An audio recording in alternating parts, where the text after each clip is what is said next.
लल्लू की soul powered बैलगाड़ी कबाड़ का कमाल थी। उसने लकड़ी के फ्रेम पर ट्रक के 4 पुराने शीशे लगाए और दावा किया कि वे गाड़ी को धकेलने के लिए सूरज की आत्मा का इस्तेमाल करेंगे। उसने शीशों से एक तांबे का तार बैल की पूंछ से भी बांध दिया। गांव का बैल बादशाह शीशों को देखता है और 4 दूसरे बैलों को उसे घूरते हुए देखता है, यह सोचकर कि उसे चुनौती दी जा रही है। वह गुस्सा करने लगता है। लल्लू गाड़ी पर चढ़ जाता है। साइंटिफिक सेफ्टी के लिए सूखे कद्दू से बना हेलमेट पहनता है। ट्रांसपोर्ट का भविष्य देखो, लल्लू बांस की छड़ी लहराते हुए चिल्लाया जैसे ही सूरज शीशों पर पड़ता है। रिफ्लेक्टेड रोशनी सीधे सरपंच के बेडरूम की खिड़की पर पड़ती है, जिससे वह हजारों छोटे सूरज की तेजी से जाग जाता है। शीशों से निकलने वाली गर्मी गाड़ी के अंदर घास को जलाने लगती है। लल्लू के पीछे धुएं की एक पतली सी लकीर उठती है। बादशाह ने अपनी पीठ पर गर्मी महसूस की और शीशों में दुश्मन बैलों को देखा तो तय किया कि अब लड़ाई में कूदने का समय आ गया है। गाड़ी सिर्फ चली नहीं, वह आगे बढ़ी। लल्लू का कद्दू वाला हेलमेट उसकी आंखों पर फिसल गया, जिससे वह अंधा हो गया। सोलर थ्रस्ट जबरदस्त है, वह चिल्लाया। उसे पता नहीं था कि बादशाह असल में सरसों के खेतों में अपनी ही परछाई का पीछा कर रहा था।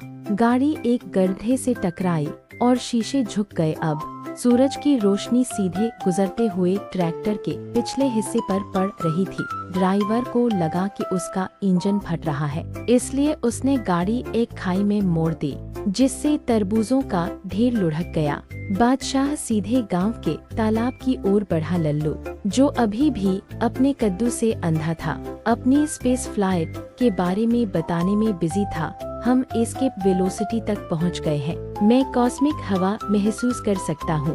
गाड़ी के जोर से खड़खड़ाने पर उसने खुशी से कहा। आखिरी दहाड़ के साथ बादशाह दर्पण वाले बैलों से निपटने के लिए तालाब में कूद गया। गाड़ी पानी में जोर से गिरी, शीशे टूट गए और सोलर सोल ठंडी हरी काई और कीचड़ की लहर से बुझ गई। लल्लू पानी से बाहर निकला। कद्दू अभी भी उसके सिर पर फंसा हुआ था। वह किसी कम बजट की फिल्म के दलदली जीव जैसा लग रहा था। बादशाह उसके बगल में खड़ा था। उसे समझ नहीं आ रहा था कि बाकी 4 बैल इतनी जल्दी कहाँ गायब हो गए। सरपंच तालाब पर पहुंचा। उसकी आंखें शीशे की चमक से अभी भी लाल थीं। उसने तैरते हुए तरबूज और डूबी हुई गाड़ी को देखा। लल्लू, उसने आह भरी। आज तुम्हारी सोलर गाड़ी ने जो कुछ भी किया वह मेरे लिए सिरदर्द था। गप्पू तैरते हुए तरबूज इकट्ठा करने लगा। सूरज की वजह से मुफ्त फल, उसने मजाक में कहा। गांव वाले इकट्ठा हो गए और इस मुसीबत को तालाब के किनारे अचानक पिकनिक में बदल दिया। लल्लू की नाकामियां हमेशा दावत में खत्म होती थी। लल्लू ने आखिरकार अपने सिर से कद्दू उतारा। उसने मलबे को देखा और एक छोटी नोटबुक निकाली। रिफ्लेक्शन टू थ्रस्ट रेशियो बहुत ज्यादा था। वह बुदबुदाया। बैल का ईगो सोलर एब्जॉर्प्शन प्रोसेस में रुकावट डाल रहा था। वह किनारे पर बैठ गया, भीगा हुआ और सोलर से काटा हुआ तरबूज खाने लगा। डूबने के बावजूद उसे गर्व था। 5 शानदार मिनटों के लिए वह घोरामू का सबसे तेज आदमी था, जिसे सिर्फ रोशनी और एक कंफ्यूज बैल से ताकत मिल रही थी। जैसे ही सूरज डूबा, गांव वालों ने एक नॉन सोलर ट्रैक्टर का इस्तेमाल करके गाड़ी को वापस खींच लिया। बादशाह पीछे पीछे चला। मैजिक मिरर से दूर होने पर राहत महसूस कर रहा था। गांव में कुचले हुए खरबूजों और कीचड़ से सनी एम्बिशन की महक थी। लल्लू पहले से ही गांव के पुराने हैंडपंप को देख रहा था।